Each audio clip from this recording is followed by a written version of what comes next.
LDFും UDFും ഘടകകക്ഷികളെ മത്സരിപ്പിക്കുന്ന തിരുവനന്തപുരത്ത് BJP മറ്റൊരു പാർട്ടിയിൽ നിന്ന് ഒരാളെ കൊണ്ടുവന്ന് മത്സരിപ്പിക്കാനുള്ള നീക്കത്തിലായിരുന്നു. കോൺഗ്രസിനകത്ത് പൊട്ടിത്തെറി ഉണ്ടായാൽ തിരുവനന്തപുരത്ത് പ്രമുഖരായ ആരെങ്കിലും മത്സരിപ്പിക്കാം എന്ന ആലോചനയും നീക്കത്തിലുമായിരുന്നു. അതിനിടെയാണ് RJDയിൽ നിന്ന് പുറത്തു വന്ന മുൻമന്ത്രി V. സുരേന്ദ്രപിള്ളയെ മത്സരിപ്പിക്കാനുള്ള നീക്കം നടത്തിയത്. എന്നാൽ സുരേന്ദ്രപിള്ള താമര ചിഹ്നത്തിൽ മത്സരിക്കാൻ തയ്യാറായില്ല. അതിനാൽ തന്നെ ആ പദ്ധതി ഒഴിവാക്കുകയായിരുന്നു. ഇതോടെയാണ് BJPയുടെ തിരുവനന്തപുരം മണ്ഡലത്തിൽ നിന്ന് ഉയർന്നു വന്ന പേരായ തിരുവനന്തപുരം സിറ്റി ജില്ലാ പ്രസിഡന്റ് കരമന ജയന് നറുക്കു വീണത്. കരമന ജയനെ BJP തിരുവനന്തപുരത്ത് മത്സരിപ്പിക്കും. കോൺഗ്രസിൽ നിന്നുള്ള അസംതൃപ്തരെ പ്രതീക്ഷിച്ച് ചിറയൻകീഴ് ചടയമംഗലം സീറ്റുകളും ഒഴിച്ചിട്ടിരിക്കുകയായിരുന്നു. 2021 ചിറയൻകീഴ് കോൺഗ്രസ് സ്ഥാനാർത്ഥിയായി മത്സരിച്ച BS അനൂപ് BJPയിൽ ചേർന്നു. ചിറയൻകീഴ് തനിക്ക് ഇത്തവണ സ്ഥാനാർത്ഥിത്വം ലഭിക്കുമെന്ന് BS അനൂപ് പ്രതീക്ഷിച്ചിരുന്നു. അതിനിടെയാണ് രമ്യ ഹരിദാസ് ചിറയൻകീഴ് സ്ഥാനാർത്ഥിയായി രംഗപ്രവേശം ചെയ്തത്. ഇതിലെല്ലാം പ്രതിഷേധിച്ചാണ് അനൂപ് BJPയിൽ ചേർന്നത്. യൂത്ത് കോൺഗ്രസ് മുൻ ഭാരവാഹിയും KPCC മുൻ എക്സിക്യൂട്ടീവ് അംഗവുമായ അരുൺ രാജാണ് ഇന്ന് BJPയിലെത്തിയ മറ്റൊരു കോൺഗ്രസ് നേതാവ്. ചടയമംഗലത്ത് അരുൺ രാജിനെ മത്സരിപ്പിക്കാനാണ് BJPയുടെ തീരുമാനം.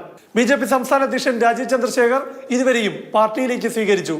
NDAയുടെ സ്ഥാനാർത്ഥി നിർണയത്തിൽ 2020 അമിത പ്രാധാന്യം നൽകിയ എറണാകുളത്ത് BJPക്കുള്ളിൽ കലഹം തുടരുകയാണ്. ആകെയുള്ള 14 സീറ്റിൽ 9 സീറ്റാണ് 2020 നൽകിയത്. 3 സീറ്റ് BJPക്കും BDJSന് 2 സീറ്റുമാണ്.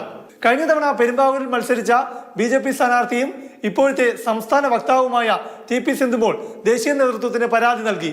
തന്നെ സ്ഥാനാർത്ഥിയായി പരിഗണിക്കാത്തതിനുള്ള അതൃപ്തി TP സിന്ധുമോൾ ദേശീയ സംഘടനാ ജനറൽ സെക്രട്ടറി BL സന്തോഷിനെ അറിയിച്ചു.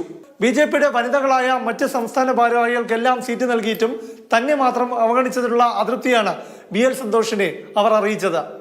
ഏറ്റുമാനൂർ സീറ്റിലേക്ക് TP സിന്ധുമോളെ പരിഗണിക്കണമെന്ന നിർദ്ദേശം മണ്ഡലത്തിൽ നിന്ന് ഉയർന്നതാണ്. എന്നാൽ 2020 ആ സീറ്റ് നൽകിയത്. 2020 അവിടുത്തെ സ്ഥാനാർത്ഥിക്ക് വോട്ടില്ലാത്തതിനാൽ ആ സ്ഥാനാർത്ഥിയെ മാറ്റാനുള്ള ആലോചന നടന്ന ഘട്ടത്തിൽ സുരേന്ദ്രൻ പക്ഷം സംസ്ഥാന നേതൃത്വത്തോട് TP സിന്ധുമോൾക്ക് സീറ്റ് നൽകണം എന്ന ആവശ്യം ഉന്നയിച്ചിരുന്നു.